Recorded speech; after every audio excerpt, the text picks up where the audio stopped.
Olá, meus queridos alunos. Bom dia, boa tarde, boa noite, dependendo aí do horário que você está iniciando essa aula. Espero que você faça bom proveito dos estudos que estão disponíveis no AVA, das aulas que estão sendo postadas aqui através da videoaula. E hoje, nessa semana, nós vamos trabalhar aí o encontro 7, falar um pouquinho do regime próprio de previdência social. Eu lembro vocês, conforme nós já falamos em outra oportunidade, que o regime próprio de previdência social não é o objetivo do curso, da matéria Previdência Social, da matéria Seguridade Social, da grade curricular de vocês. Ela é uma matéria bem específica, trabalhado em outro momento com vocês, provavelmente nos encontros aí relacionados ao direito administrativo. Mas aqui hoje nós não podemos deixar de fazer um panorama geral, até para vocês diferenciarem o que é o regime geral de previdência social e o regime próprio de previdência social. Vocês já tiveram até esse ponto de aula todas as regras gerais do regime geral de previdência social.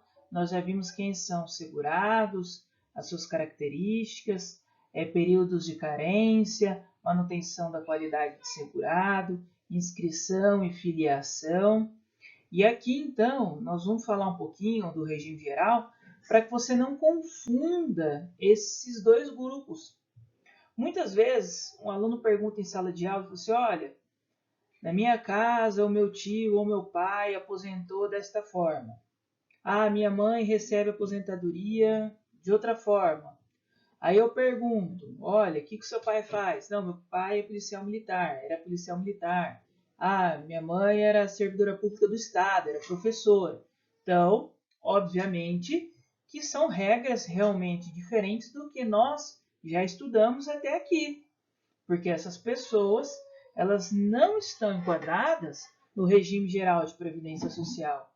Elas estão especificamente enquadradas no regime próprio de previdência social, tá? Então nós vamos passar a estudar aqui essas pequenas situações, essas pequenas diferenças, já com atualizações pela emenda constitucional de número 103, da reforma da Previdência, para que vocês não confundam, tanto na prática como nos nossos estudos aqui, na nossa prova, quem está ligado ao regime geral de previdência e quem está ligado ao regime próprio de previdência, tá? Então vamos aqui dar continuidade ao nosso estudo. A introdução, acabei de falar para vocês, o nosso objetivo aqui, ele não passa de ser apenas um panorama nas principais questões constitucionais. Então, nós não entraremos em situações específicas, nas legislações específicas dos regimes próprios, nós realizaremos apenas um panorama geral e constitucional do assunto, tá? Que fique bem claro, isso é muito importante para o estudo de hoje.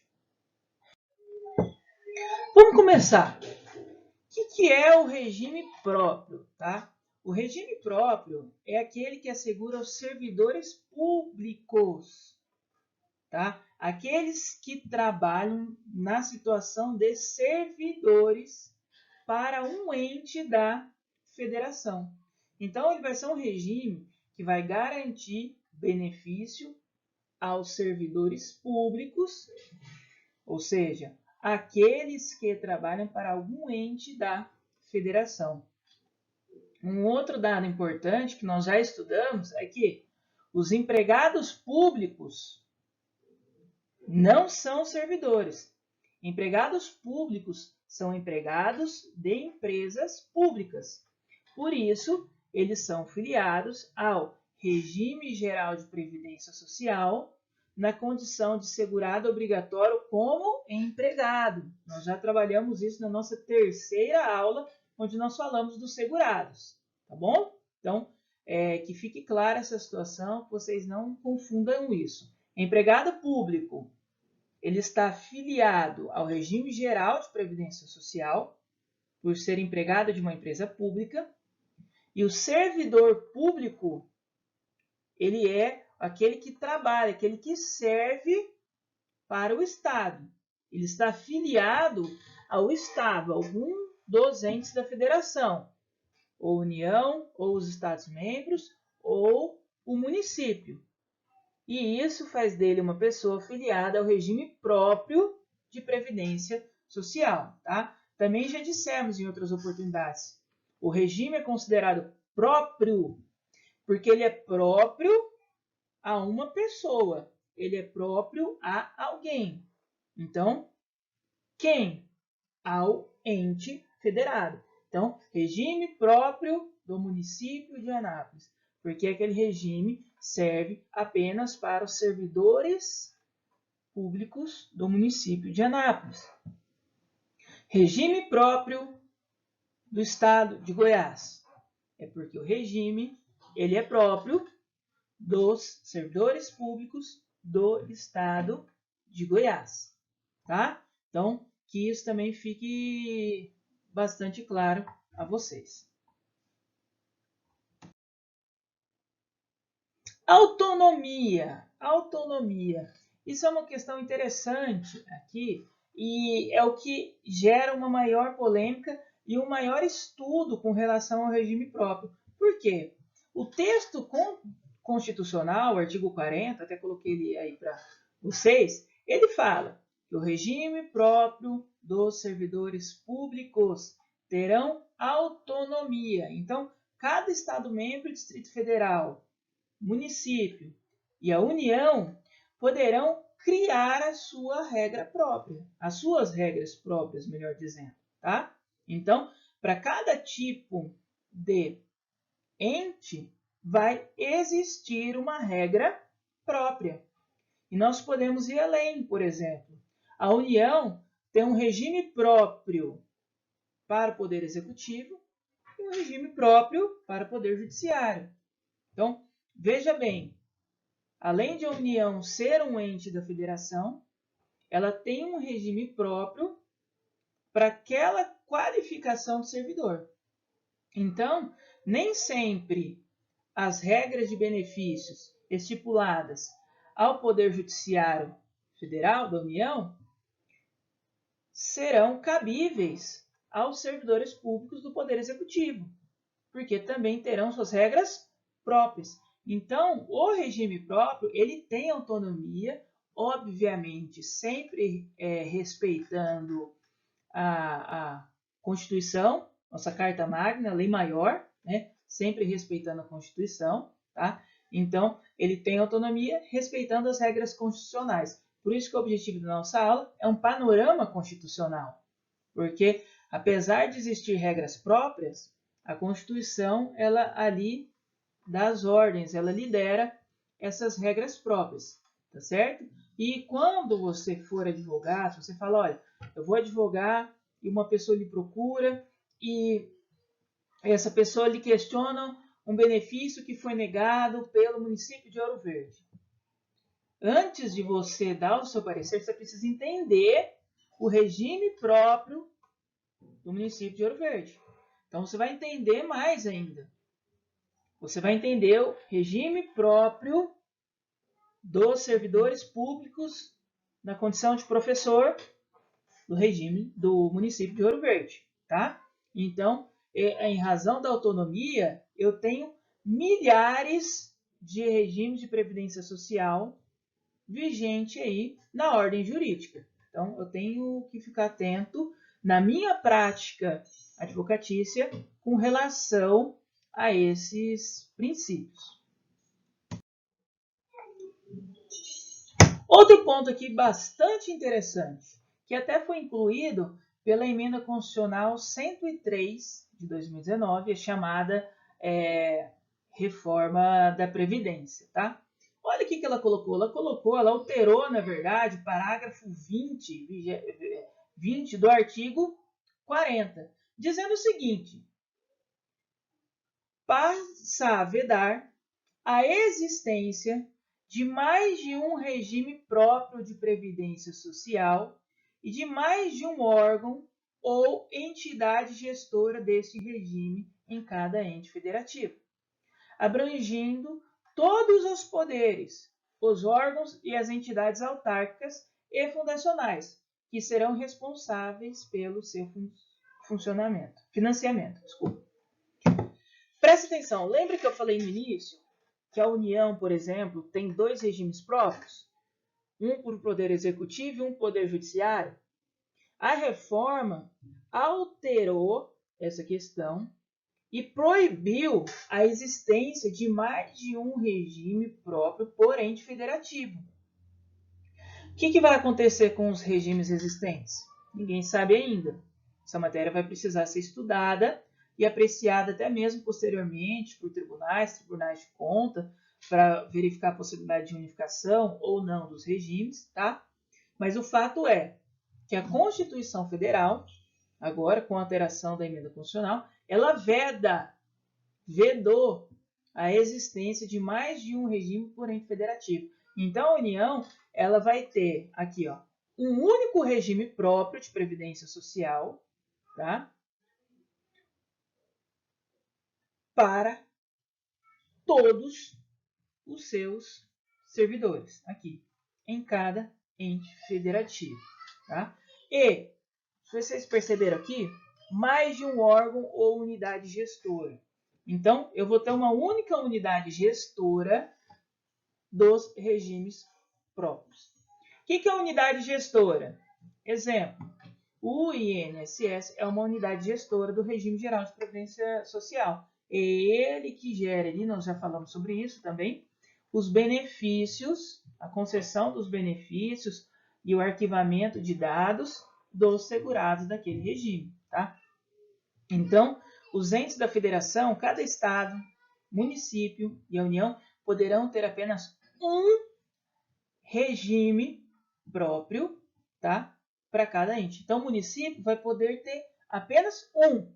Antes ele poderia ter um para professores, um para o legislativo, um para o poder executivo. Não, agora eu vou ter que ter de forma unificada um regime próprio por ente. Qual que é o objetivo disso?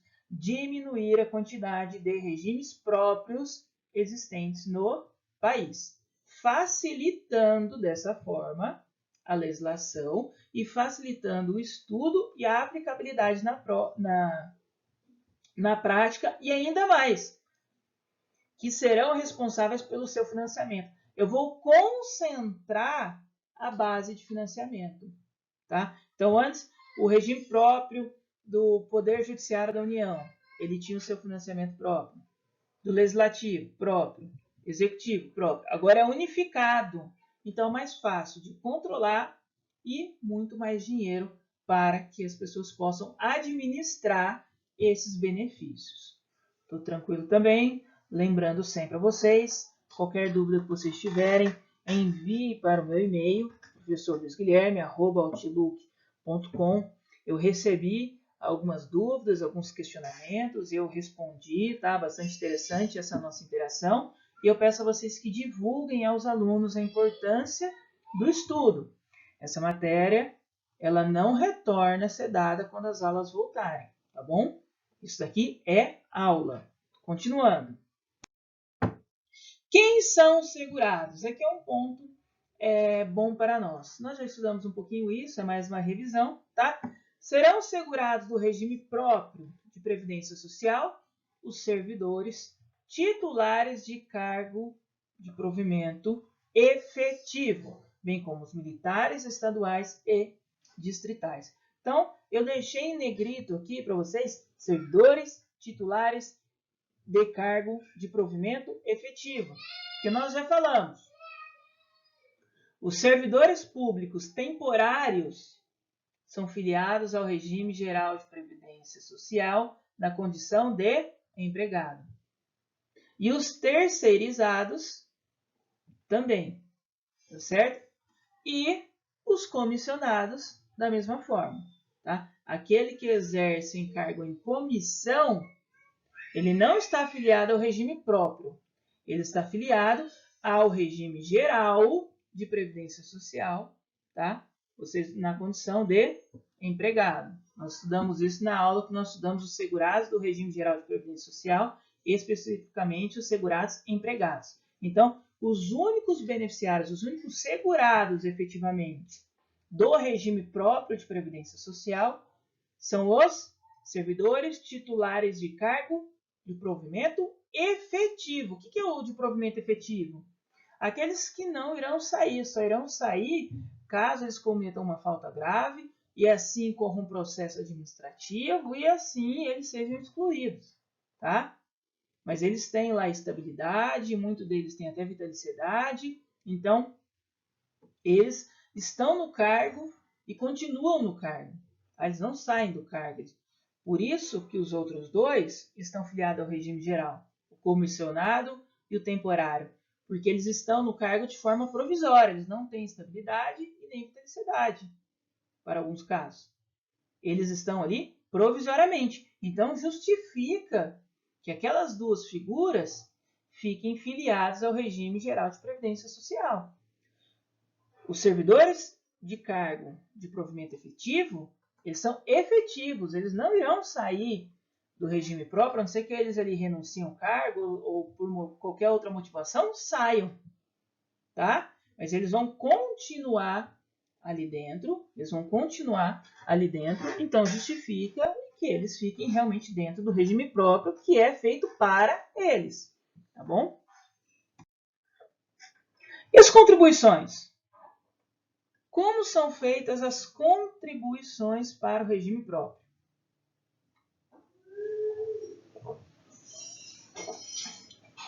A forma de contribuição também sofreu uma alteração legislativa com a reforma da Previdência, tá? Vamos olhar aqui um pouquinho? Aqui. A contribuição previdenciária é feita pelos próprios servidores públicos efetivos e pelos militares, além dos recursos da respectiva entidade política. Então, servidores pagarão contribuição, os militares, servidores e militares, e o próprio ente público, o ente federado, também realizará contribuição para custeio do regime próprio. Então, o município ele injetará dinheiro, o estado também e a União também, tá certo? Da mesma forma, observando critérios que preservem o equilíbrio financeiro e atuarial do sistema. Então, vai haver um equilíbrio, vai haver ali uma organização e uma forma que o regime será custeado pelos servidores públicos, dos militares, bem como pelos entes políticos ou federados em que eles estarão vinculados, tá? Atualmente, existe uma alíquota de 14%, tá certo? Essa alíquota, ela sofreu mudanças e alterações com relação à reforma da Previdência, eu até coloquei aqui, artigo 11 da Emenda Constitucional 103 de 2019, onde diz que a alíquota poderá ser reduzida ou aumentada de forma graduada, considerando a remuneração do servidor público. Então, veja bem, hoje o que nós temos? Uma alíquota de 14%, que poderá ser reduzida ou aumentada de forma gradual, considerando a remuneração do servidor, de acordo com o estabelecido no artigo 11 da Emenda Constitucional 103. Sugiro a vocês, quem queira aprofundar nos estudos e quem tenha vontade de conhecer, a curiosidade, vá até o artigo 11 da Emenda Constitucional e veja que lá vocês irão encontrar uma tabelinha demonstrando a redução e a forma em que ela será aumentada, considerando a remuneração do servidor público. Obviamente, para aqueles que ganham um valor menor a título de remuneração, a alíquota irá abaixar. Para aqueles que ganham um valor maior, de forma gradual, de acordo com o disposto no artigo 11, a alíquota irá o quê? Aumentar. Lembrando que esse é um dos princípios da Seguridade Social, equilíbrio financeiro e atuarial. E outro que aqueles que ganham mais contribuem mais, aqueles que ganham menos contribuem menos. Então, lá a forma que você encontrará essa redução e esse aumento de forma gradual é observando esses parâmetros, tá bom?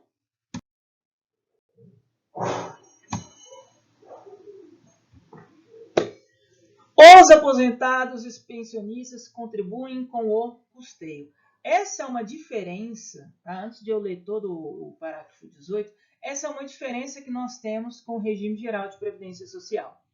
Por quê? Lá no regime geral, quem contribui para o custeio? As pessoas que estão em atividade. Então, todo mundo que exerce uma atividade de trabalho e que tem remuneração por esse trabalho deve contribuir para a Previdência Social. O aposentado no regime geral de Previdência Social, ele somente volta a contribuir para a Previdência quando ele volta a trabalhar, ou seja, volta a ter remuneração e a contribuição dele passa a ser por essa nova remuneração e não descontado da aposentadoria que ele já recebe, tá? Então, de novo, o aposentado no regime geral de previdência social, ele só contribui para a previdência social se ele arrumar um novo trabalho depois de aposentado ou continuar no trabalho antigo, né? E sobre o novo trabalho, sobre a nova remuneração, terá então contribuições. Não serão descontadas contribuições do valor da aposentadoria. Aqui no regime próprio, eu tenho uma regra diferente. Os aposentados e os pensionistas, eles contribuem para a manutenção do regime próprio, mesmo que eles não estejam em atividade, tá? Porém, essa regra ela é feita de que forma? Vamos lá ler o parágrafo 18. Os aposentados e pensionistas contribuem para custeio desde que ultrapasse o teto do salário de contribuição. Olha só, incidirá contribuição sobre os proventos de aposentadorias e pensões concedidas pelo regime de que trata este artigo que superem o limite máximo estabelecido para os benefícios do regime geral de previdência social de que trata o artigo 201, com percentual igual ao estabelecido para os servidores titulares de cargos efetivos. Então, o que acontece nessa situação? O artigo 201 da Constituição coloca um teto para o pagamento dos benefícios previdenciários. Então, ele coloca um teto para o pagamento dos benefícios previdenciários, tá? Esse teto, ele é atualizado anualmente, tá certo? Ele é atualizado anualmente. Neste ano de 2020, o teto está no valor aproximado de R$ 6.101, salvo me engano, se não falha a memória agora. Isso quer dizer o quê? Que a Previdência Social não irá pagar nenhum benefício, nenhuma aposentadoria, nenhuma pensão acima de R$ 6.101. Então, não importa se você ganha hoje R$20 mil. Se você se aposentar, o máximo que a Previdência Social irá lhe pagar para o aposentado, com aposentadoria, será o valor de R$ 6 mil. Então, o parágrafo 18, ele vai dizer o seguinte para nós. Se você é aposentado e ganha, a título de aposentadoria, valor acima do teto da Previdência, lembrando, neste ano, R$ 6.101, você, sobre esse remanescente, pagará contribuição para a Previdência Social, tá? Então, sobre esse saldo remanescente, você pagará contribuição para Previdência Social, tá? Então, não é todo aposentado e pensionista que irá definitivamente pagar contribuição para Previdência Social. Serão aqueles que recebem aposentadoria ou pensão em valores superior ao teto da Previdência. Lembrando que esse teto é atualizado todos os anos. Neste ano, ele tem um valor de R$ 6.101, tá bom? Dúvidas? Se tiverem dúvidas, novamente, mande no meu e-mail, tá? Outra regra importante aqui, que o parágrafo 21 do artigo 40 traz a nós. A contribuição prevista no parágrafo 18 deste artigo incidirá apenas sobre as parcelas de proventos de aposentadoria e de pensão que superem o dobro do limite máximo estabelecido para os benefícios do regime geral de previdência social, de que trata o artigo 201 desta Constituição, quando o beneficiário, na forma da lei, for portador de doença incapacitante. Então, vamos voltar à primeira regra, fazendo um escalonamento? Se eu sou aposentado ou pensionista pelo regime próprio de previdência social e ganho até o teto da previdência social, parênteses, hoje, no valor de R$ 6.101, fecha parênteses, eu estou isento de realizar contribuições ao sistema do regime próprio. Se eu ganho um valor acima do teto da Previdência, sobre o remanescente, incidirá contribuição para a Previdência Social no regime próprio de Previdência Social. Agora, se eu sou beneficiário portador de doença incapacitante, a minha imunidade faz o quê? Dobra. A minha imunidade dobra. Isso quer dizer o quê?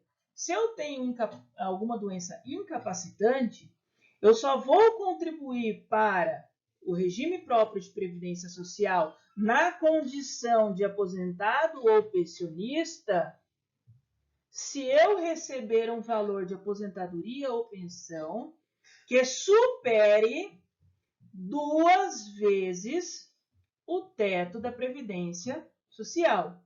Então, anotem no caderno de vocês, façam um esquema. Se eu sou aposentado ou pensionista e recebo aposentadoria ou pensão com valor até o teto estabelecido pela Previdência Social anualmente, eu estou isento de efetuar o pagamento de contribuição para o regime próprio. Se a minha aposentadoria ou pensão supera o teto da Previdência, sobre a diferença, eu irei então realizar o pagamento para o regime próprio de Previdência Social. Se eu tenho doença incapacitante, eu só irei realizar contribuição para o regime próprio de previdência social caso o valor da minha aposentadoria ou pensão supere 2 vezes o teto da previdência social. Lembrando sempre, quando eu falo teto, eu estou falando no valor máximo pago para um benefício no regime próprio de previdência social, que é atualizado anualmente e esse ano está no valor de R$ 6.101, tá bom? Dúvidas? De novo, se tiverem dúvidas, mandem para o meu e-mail para que nós possamos sanar essas dúvidas. Outra coisa, essa regra que eu estou falando sobre imunidade dobrada, é só sobre a contribuição que incide sobre aposentadoria e pensão. Por quê? Porque os servidores que estão na ativa, independente do valor que recebe, ele vai contribuir para o regime próprio, naquela regra que nós falamos, estabelecida no artigo 11 da emenda constitucional número 103, que é o quê? 14% poderá ser reduzida ou aumentada de acordo com a remuneração do servidor público. Tá legal? Então vamos continuar para frente. Olha aqui. A emenda constitucional número 103 alterou também o parágrafo 3º do artigo 40, que passou a disciplinar que a contribuição previdenciária terá regra específica pelo próprio ente federativo, tá? Então, olha só. As regras para cálculo de proventos de aposentadoria serão disciplinadas em lei do respectivo ente federativo, tá? Então, as regras ali estabelecidas, aquelas regras estabelecidas no artigo 11 da emenda constitucional número 103 que eu disse, o ente federativo, o município, o estado, a União, criará leis que estabelecerão como, quando e qual momento será realizadas as contribuições ali para o regime próprio. Muito tranquilo. Vamos falar aqui de um principal benefício pago dentro do regime próprio, que é o regime de aposentadoria. Aqui, o servidor abrangido por regime próprio de previdência social será aposentado quando? Inciso 1. Primeiro tipo de aposentadoria aí do servidor filiado ao regime próprio. Por incapacidade permanente para o trabalho, no cargo em que estiver investido, quando insuscetível de readaptação, hipótese em que será obrigatória a realização de avaliações periódicas para verificação da continuidade das condições que ensejaram a concessão da aposentadoria na forma de lei do respectivo ente federativo. Então, a aposentadoria por incapacidade, ela ocorre quando o servidor público estiver doente, tá? Ele não pode mais trabalhar e ele está insuscetível de readaptação. O que é readaptação? Às vezes eu estou doente para exercer um cargo, mas eu posso ser readaptado para exercer outro cargo.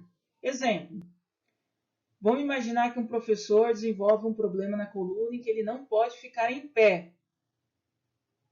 Ele está insuscetível de realizar aquela função de professor em sala de aula, porque ele não pode ficar em pé.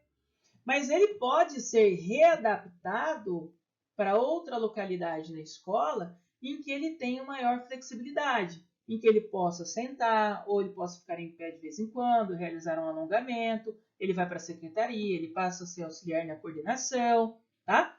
Então, ele é o quê? Readaptado. Ele é um professor que é retirado da sala de aula em razão da doença e é colocado em outra função, readaptação, para continuar trabalhando. Agora, se ele não pode ser readaptado, se por algum motivo ele não consegue exercer outra função também, ele será aposentado por incapacidade permanente, tá? E tá aqui, a aposentadoria na forma de lei do respectivo ente federativo. Cada ente, correto? Vai ter aí a sua forma de readaptação, a sua forma de afastamento, a sua forma de concessão de aposentadoria por incapacidade. Outra coisa aqui que chama a nossa atenção. É obrigatória a realização de avaliações periódicas para a verificação da continuidade das condições que ensejaram a concessão da aposentadoria. Então, periodicamente, esse servidor público, ele sofrerá avaliações para verificar se a condição ainda persiste, ou se ela se agravou, ou se ele já está curado, tá bom? A próxima condição é a compulsória, tá? Com proventos proporcionais ao tempo de contribuição, aos 70 anos de idade ou aos 75 anos de idade, na forma de lei complementar. O que é compulsória? Você vai se aposentar de todo jeito. Você já não pode mais continuar exercendo as suas atividades aqui como servidor público, né? Você vê que essa redação aqui, esse inciso, ele foi alterado pela emenda constitucional número 88 do ano de 2015. Talvez alguns lembrem aí, ela foi noticiada na época como PEC da Bengala, né? Porque a idade era inferior, não existia aí essa idade de 70 ou 75 anos, tá? Então, a compulsória é quando o serviço público ele não te atura mais, ele te expulsa, você tem que ser aposentado, tá? Lembrando aqui que ela é regulamentada por lei complementar. Terceiro tipo de aposentadoria aí, por idade. Vamos lá. No âmbito da União, aos 62 anos de idade, se mulher, e aos 65 anos de idade, se homem. Então, no âmbito da União, aos 62 anos de idade, se mulher, e aos 65 anos de idade, se homem. E no âmbito dos estados e do Distrito Federal e dos municípios, a idade mínima estabelecida mediante emenda às respectivas constituições e leis orgânicas. Então vejam que isso até foi objeto de muita discussão, os estados e os municípios ficaram de fora dessa regra, né? Ficaram de fora dessa regra. Aqui, essa regra do inciso terceiro é para o âmbito da União, 62 anos de idade, se mulher, e 65 anos de idade, se homem. Os estados e os municípios terão que realizar emenda à Constituição do Estado e alteração da lei orgânica no município para se adequar à Constituição e alterar aí as suas idades mínimas, tá bom? Outro dado importante aqui. Observado o tempo de contribuição e os demais requisitos estabelecidos em lei complementar do respectivo ente federativo. Esse inciso, antes da emenda constitucional 103, antes da reforma, ele trazia aqui as condições também do tempo de contribuição, do tempo de cargo que precisaria para aposentar. Ele foi alterado, ele não trata mais disso, tá? Onde que eu vou encontrar agora os requisitos relacionados à contribuição para aposentadoria do servidor público filiado ao regime próprio? Na lei complementar do respectivo ente federativo. Cada lei lá de cada ente federativo, município, estado e união, terá lá suas regras de contribuição. Tá bom? Valor da aposentadoria. Valor da aposentadoria também ela é uma problemática, tá certo? Parágrafo 2º. Foi alterado pela emenda constitucional número 103. Olha só. Os proventos de aposentadoria não poderão ser inferiores ao valor mínimo a que se refere parágrafo 2º do artigo 201 ou superiores ao limite máximo estabelecido para o regime geral de previdência social, que é o chamado teto da previdência. Até coloquei aí, valor de R$ 6.101, tá? Prestem atenção. Não poderão ser inferior ao valor mínimo. Isso quer dizer que nenhum benefício de aposentadoria poderá ser inferior ao salário mínimo. E nem poderá ser superior ao teto da Previdência, valor de R$ 6.101.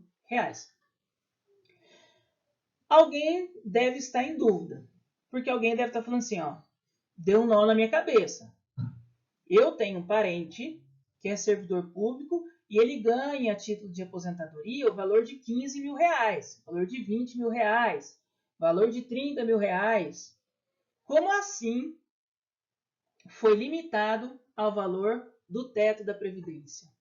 Na verdade, essa regra ela já está valendo, né, através de uma alteração da lei, desde 2013, quando a lei foi alterada, dizendo que a aposentadoria do servidor público seguiria os mesmos limites do regime geral de previdência social, que é o quê?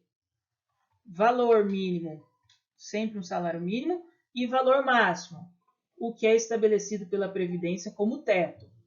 Esse teto é alterado anualmente. Já expliquei isso. E como que o servidor público faz, então, se ele ganha o salário lá de 30 mil reais, e na hora que ele se aposentar, ele vai se aposentar com o valor de 6 mil reais? Essa regra nós vamos trabalhar na aula que vem de uma forma melhor. Por quê? Porque a lei estabeleceu o seguinte: eu vou estabelecer um teto, e se o servidor quiser se aposentar com um salário, com a remuneração que ele ganha na ativa, ele vai precisar fazer o que é chamado de regime de previdência complementar, tá? Então, se ele não tem um regime de previdência complementar, o máximo que ele pode receber a título de aposentadoria é o teto estabelecido para o regime geral de previdência social. Aqueles servidores que ingressaram ao sistema anterior a 2013 estão na regra antiga. Todo mundo que passou no concurso depois estão na regra nova. E todos vocês aí, alunos que passarem em concurso depois aí da redação dada pela emenda constitucional de número 103, estão numa regra mais nova ainda, que é essa estabelecida no parágrafo 2º do artigo 40, tá bom? Então, o valor da aposentadoria, ele tem dois limites, limite mínimo e limite máximo. Limite mínimo, salário mínimo, limite máximo, teto da Previdência. Se eu sou um servidor público que ganho mais do que isso e quero me aposentar com um valor maior, eu vou ter que fazer um regime complementar de previdência, tá? Outro fato, lembrando, para os servidores públicos que ingressaram no sistema antes de 2013, a regra antiga ainda vale. Se ele ganha 30 mil, ele vai se aposentar com o valor de 30 mil, independente da existência de um regime de previdência complementar, tá? Cargo em comissão. Parágrafo 3º, nós já falamos, mas vou falar. Aplica-se ao agente público ocupante exclusivamente de cargo em comissão declarada em lei de livre nomeação e exoneração de outro cargo temporário, inclusive mandado eletivo ou de emprego público, o regime geral de previdência social. Já trabalhamos isso nessa aula e trabalhamos isso na aula de segurados do regime geral de previdência social, tá? Eu coloquei isso daqui só para mostrar para vocês que esta regra, ela é uma regra constitucional. Quem exerce cargo em comissão estará afiliado obrigatoriamente ao regime geral de previdência social e não ao regime próprio de previdência social. Abono permanência. Vamos ler aqui o parágrafo 19. Olha que situação interessante. Observados os critérios a serem estabelecidos em lei do respectivo ente federativo, o servidor titular de cargo efetivo que tenha completado as exigências para aposentadoria voluntária e que opte por permanecer em atividade, poderá fazer jus a um abono de permanência equivalente, no máximo, ao valor da sua contribuição previdenciária, até completar a idade para aposentadoria compulsória. Então, olha só, lembra que nós falamos que nós temos 3 tipos de aposentadoria? Por invalidez permanente, compulsória e por idade, que também é chamada de aposentadoria voluntária. Então, o que a legislação está falando? O que o parágrafo 19 do artigo 40 da Constituição está querendo dizer? Está dizendo o seguinte, olha, se você já completou todos os requisitos para aposentadoria voluntária, o quê?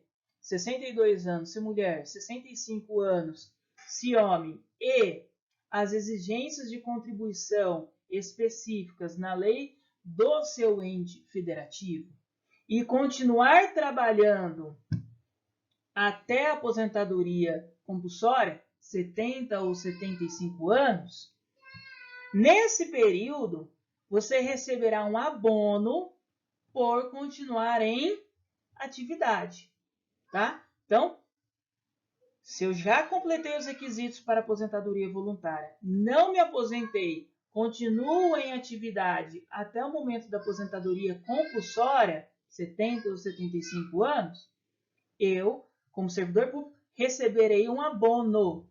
Qual é o valor desse abono? Esse abono está aqui, ó.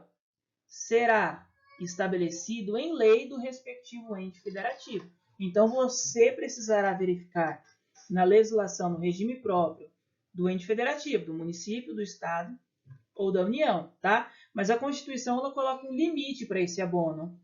Aqui no meio aqui do artigo, ó. Cadê? Equivalente, no máximo, ao valor da sua contribuição previdenciária. Então, esse abono vai ser respectivo ao valor que você paga a título de contribuição previdenciária. Quando você completar 70 ou 75 anos, você irá ser aposentado compulsoriamente e, obviamente, você deixa de receber o abono. Você só recebe o valor da sua aposentadoria e, se ela se encaixar em alguma regra de contribuição, você voltará a contribuir para o regime geral, para o regime próprio de previdência social. Desculpe, tá? Recebimento de mais de uma aposentadoria. É um tema extremamente polêmico, o recebimento de mais de uma aposentadoria. Até trouxe aqui um julgado do STJ. Tá? Olha só, em 2014 o STJ se manifestou no assunto. Então vamos ler aqui. Previdência. Instituto da contagem recíproca. Regimes diversos. Contribuições a cada sistema. 2 aposentadorias. Possibilidade. A norma previdenciária não cria óbice a percepção de 2 aposentadorias em regimes distintos, quando os tempos de serviços realizados em atividades concomitantes sejam computados em cada sistema de previdência, havendo a respectiva contribuição para cada um deles. Até alguém perguntou já isso em sala de aula, talvez na segunda ou terceira aula, sobre esse caso. E se eu contribuo para o regime geral e contribuo para o regime próprio, vou ter 2 aposentadorias? Está aqui a resposta. Tá? O STJ entende que não há óbice, a lei não coloca nenhuma vedação de eu receber mais de uma aposentadoria. Eu já até disse para vocês que isso é muito comum, principalmente com relação ao professor. O professor passa no concurso, vai dar aula no estado e também continua dando aula na rede particular. Então, na rede particular, ele é afiliado ao regime geral e no estado, ele é afiliado ao regime próprio. Quando ele se aposentar na condição de professor, ele tem ali, ele mantém 2 aposentadorias. As contribuições que ele realizava para o regime próprio e as contribuições que ele realizava para o regime geral. Agora, um detalhe importante. Desde que ele contribua para os 2 regimes, desde que ele tenha contribuído para os 2 regimes, e desde que ele tenha preenchido os requisitos de aposentadoria nos 2 regimes, tá? Então, isso também é importante. Obrigado pelo tempo dedicado, obrigado aí pelos estudos. Se vocês tiverem alguma dúvida, envia para o meu e-mail, volto a esclarecer vocês. Mantenho o compromisso de manter aulas online com menos de 1 hora, para ela ser um pouco mais dinâmica, para não cansarem vocês. Mas, se algo ficou duvidoso, se algo ficou obscuro, se você por algum momento não entendeu algum tema, mande um e-mail, comunique, venha até mim, que essa dúvida chegue até mim, para que eu possa melhor explicar, para que eu possa sanar a sua dúvida. Já disse, quem sabe até grave um vídeo com relação às dúvidas que você tem, tá? Então, não esqueçam de anotar as dúvidas e me enviar. Até o nosso próximo encontro. Desejo a todos vocês bons estudos. O material está no AVA atualizado até o encontro 10, tá? No encontro nono, eu coloquei até um material de revisão lá com exercícios, que eu quero fazer um vídeo para a gente corrigir e trabalhar esses exercícios. Legal? Então, continuando, ânimo firme, compromisso com você e com os seus estudos. Até a próxima!